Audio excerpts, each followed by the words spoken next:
Hi, I'm Toronto Sports Guy, and this is Last Week in Leafsland, where I look at all the events and news that's happened surrounding the Toronto Maple Leafs over the past week.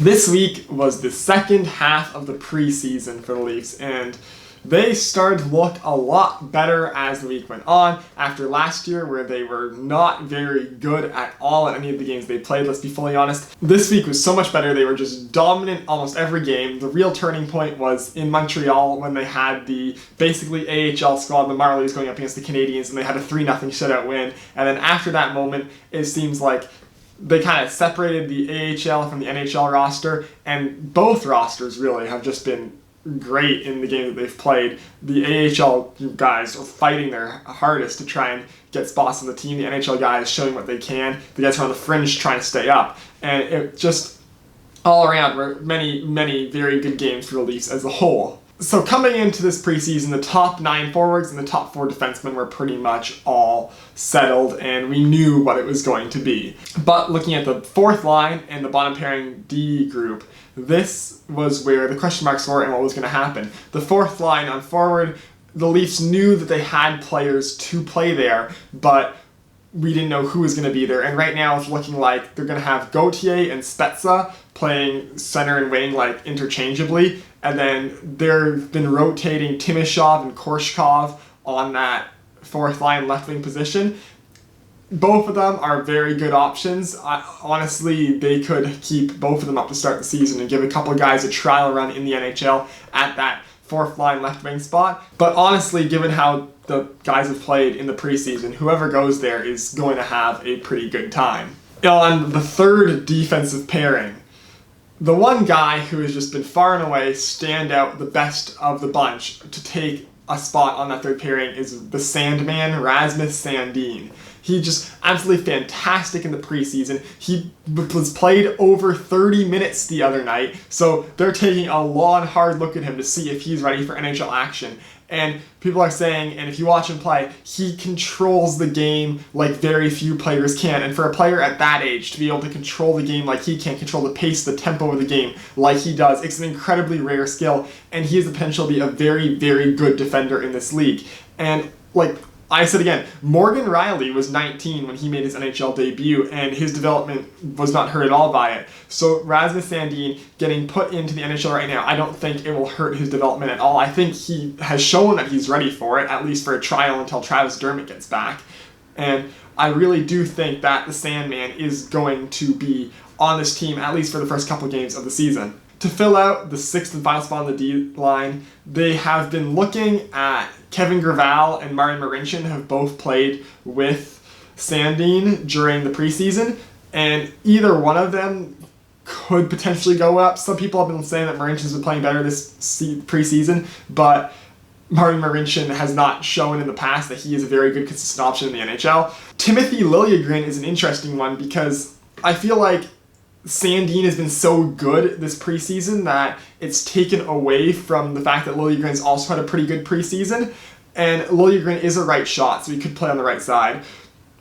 It's interesting though because they have not played Sandin and Liljegren together during the preseason, so I don't think that they'd want to rush those two in both as a pairing to start the season. That would be a very weird decision to have a rookie pairing on the blue line to start the season, but you could see them both possibly getting a couple of games early on, and then they'll probably end up playing as the Marlies top pairing after Travis Dermott gets back. But I don't think for right now the Leafs are going to play Liljegren and Sandin together on a pairing, although it may be the most talented third pairing we could throw together right now. It's just too little experience to have two rookies playing together. I right now think they're probably going to go with a Sandin and Marincin combo opening night, and they might throw Gravel in there. They might try Liljegren on a day where they rest Sandin. But for opening night, Sandin Liljegren isn't going to happen. Heck, they still need to send a couple more players down, so it's entirely possible that Timothy Liljegren gets cut from the team before the regular season starts and gets sent down to the Marlies.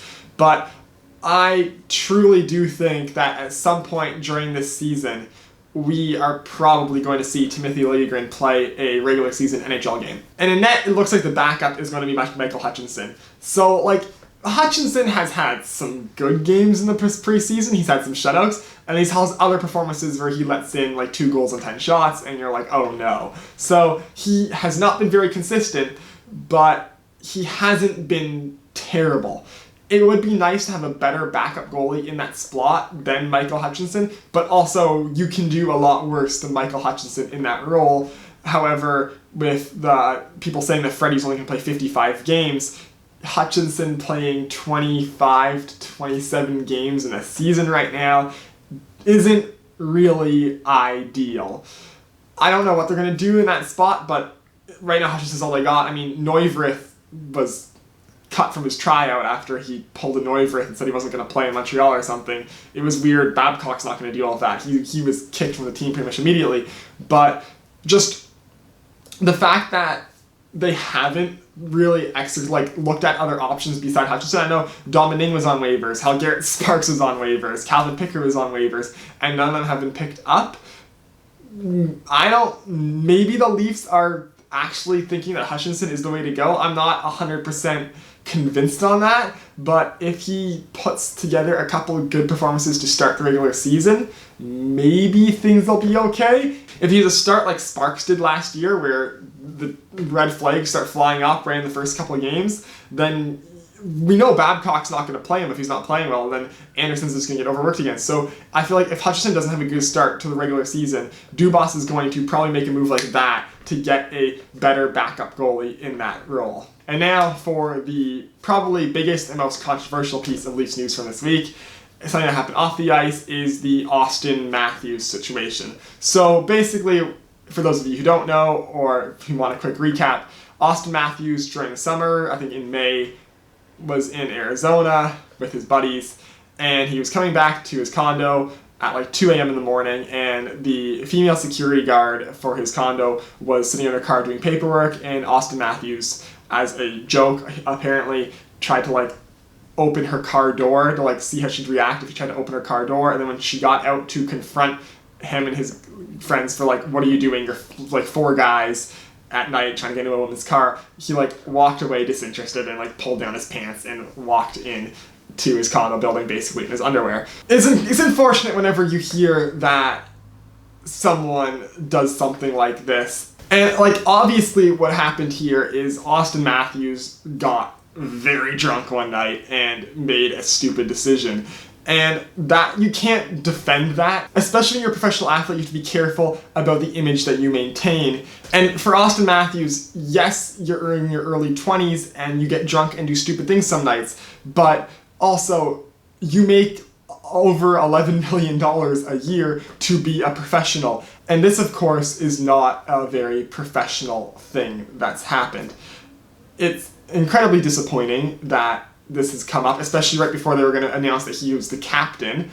And now they're saying that, you can see a bit of backtracking going on, that they're saying that, oh, we wanted Tavares to be the captain all along, and we're probably going to make Tavares the captain now. Is this the reason why Auston Matthews will not have the captaincy? I don't think it's the sole reason, but if it was close between him and Tavares, or him and Riley, and then this happened, that would probably be enough to tip the balances and make Auston Matthews no longer be the prime candidate to be the captain of the Toronto Maple Leafs. And I know a lot of members of the media have come under fire for defending Matthews here, and I think part of the problem too is Auston Matthews is the golden boy of Toronto, and we don't want to believe that he can really do much wrong. And the sad thing is once the season starts up and Auston Matthews starts scoring goals, people are just going to forget about this. And I think that what the biggest takeaway from this, though, is that it's a reminder that, yes, well, these guys are professional athletes, and the Leafs have a young core, and we all know that. And they are superstars, and everyone treats them like they're so special because they are on how they play hockey, but people forget that they're still young guys in their early 20s who can go out and get drunk and party and then make stupid decisions, because that's just where they are in their lives. And a part of that issue is that because of how big they are and how famous they are, when they make a stupid decision, it blows up and becomes a huge thing. And I'm not saying that if it wasn't Auston Matthews, it wouldn't matter. This is like a bad thing that no one should do. And Auston Matthews, he got charged with this. He's probably going to be found guilty. I'm not sure what the penalty for whatever misdemeanor this was. I think he'll probably have to pay a fine or something. And then he'll know, hopefully, not to do anything like this again. And yeah, I'm not saying that we should put this behind us. We should remember that it happened. And I feel like what Auston Matthews does now going forward determines exactly what kind of a person he is. So anyways, that does it for this episode. If you like this video, hit like. If you want to see more of my stuff, hit subscribe. Follow me on Twitter. Link is down below in the description. And this season of NHL hockey is going to start this Wednesday, and I'm so ready and excited for it. I've been waiting for Maple Leafs hockey for far too long. So I will see you next week, where we can talk about games that actually mean something.